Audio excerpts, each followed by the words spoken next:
Tá bom, Miori, me explica aí qual é a treta aqui que você tá defendendo o Moraes aí, por favor. Eu tô dizendo que o Alexandre de Moraes Tá bom, nunca errou. tá.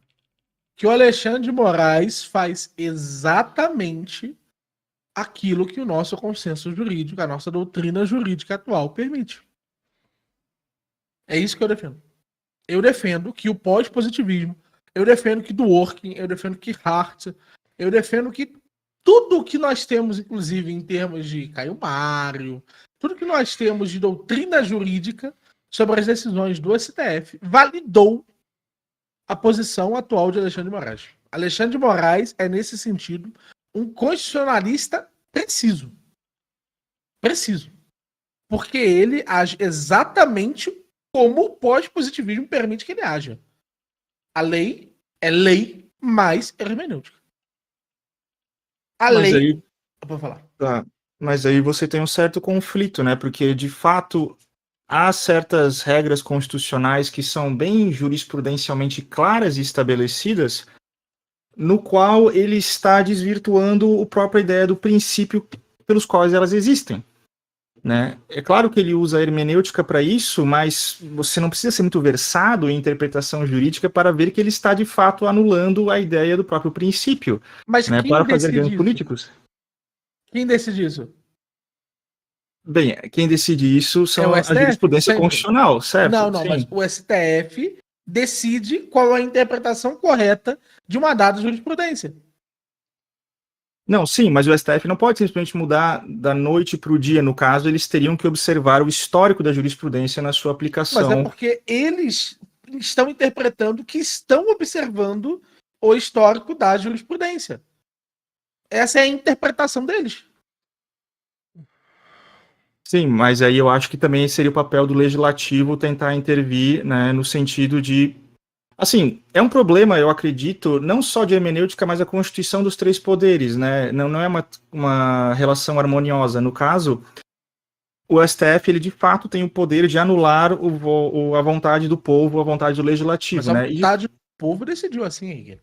Você há de concordar comigo que a Constituição deixou essa brecha ativamente, inclusive os próprios constituintes disseram com todas as palavras nas exposições de razões, né? Porque não sei se você sabe, toda lei tem uma exposição de razão. A exposição de razão, o STF tinha exatamente esse papel, porque na teoria ele é decidido pelo executivo. Então ele tinha justamente esse papel de ser uma representatividade do povo.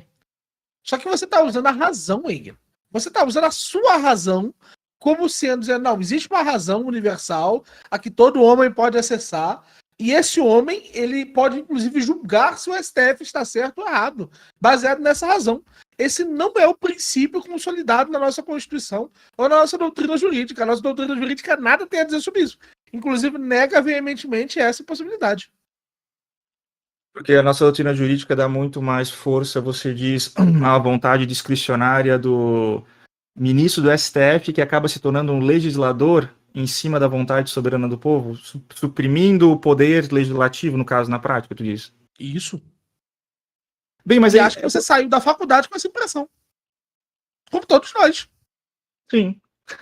Não, Você se espantou com o Alexandre de Moraes? Falando sério, do que você já tinha visto na faculdade.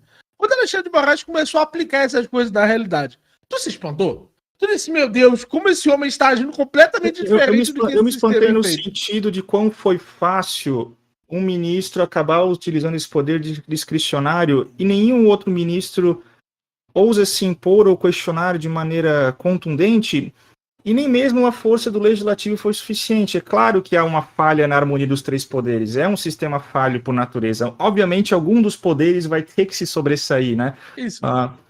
Porque, naturalmente, se você tem uma corte constitucional que faz o controle de constitucionalidade de todo o processo legislativo, evidentemente alguém vai ter que ter a última palavra nesse processo, Sim. né? E o nosso sistema jurídico decidiu que era o STF.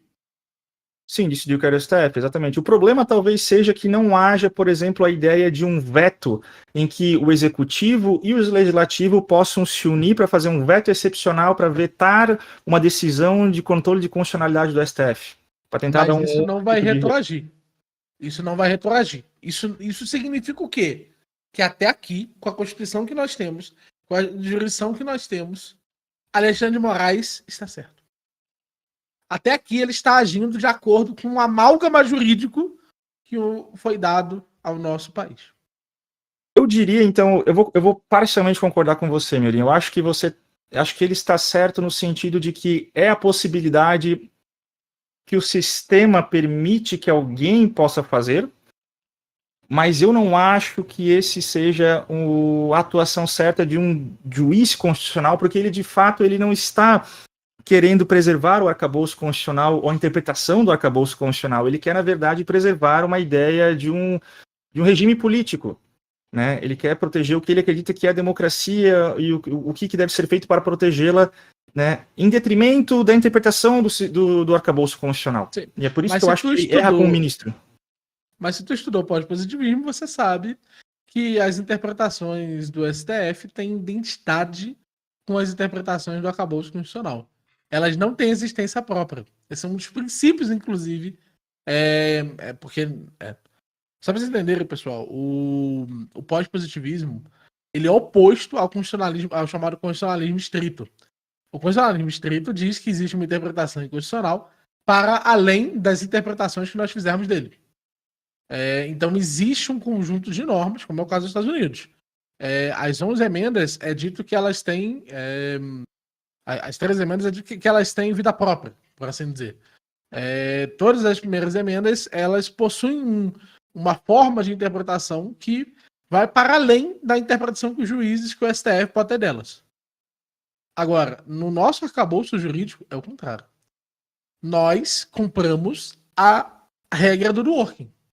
Nós compramos que há uma desconstrução diante da lei, que é um processo de interpretação hermenêutica em que o homem deve esquecer o sentido original da lei, trazer os princípios, juntar a interpretação da lei com os princípios, e então juntar uma nova síntese, que é inclusive um processo heideggeriano, né? Não é à toa que ele era que o Heidegger combinou muitas noções que, como o nosso amigo pode dizer, foram incorporados pelos nazifascistas, que há justamente essa noção de uma nova criação à luz desse intelecto, à luz dessa ideia que nos leva a novos lugares, né?